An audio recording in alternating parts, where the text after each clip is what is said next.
Hello అండి, welcome back to my channel. Mutton curry bagara rice with basmati రైస్తో చేస్తున్నాను.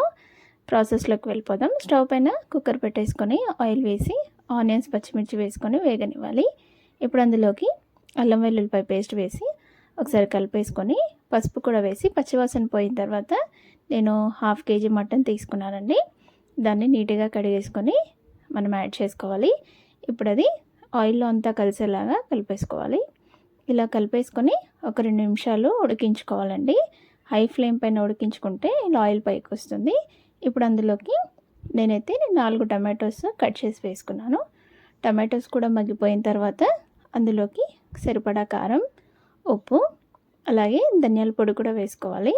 ఇవన్నీ వేసేసి మనం మళ్ళీ ఒకసారి కలిపేసుకోవాలి. ఇవన్నీ వేసిన తర్వాత మీడియం ఫ్లేమ్లో పెట్టుకోవాలి, లేదంటే అడుగు మాడిపోతుంది, మసాలాలన్నీ మాడిపోతాయి. ఇప్పుడు అందులోకి కొత్తిమీర పుదీనా వేసుకొని ఒకసారి కలిపేసి అందులో మనం కర్రీకి సరిపడా వాటర్ అయితే వేసుకోవాలి. నేను కొద్దిగా గ్రేవీ లాగా చేస్తున్నానండి, అందుకని కొద్దిగా వాటర్ ఎక్కువ వేసుకున్నాను. ఇలా అంతా కలిపేసి మూత పెట్టేసుకొని 5-6 విజిల్ అయితే రానివ్వాలి.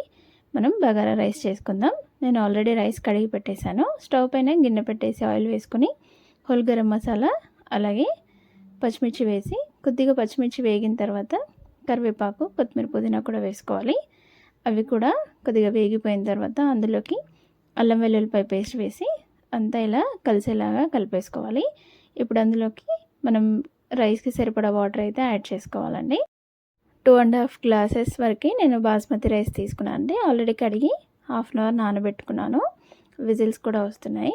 రైస్లోకి మనం సరిపడా ఉప్పు వేసి అలాగే కొద్దిగా ధనియాల పొడి వేసి ఒకసారి కలిపేసుకొని మూత పెట్టి మరిగించుకోవాలి.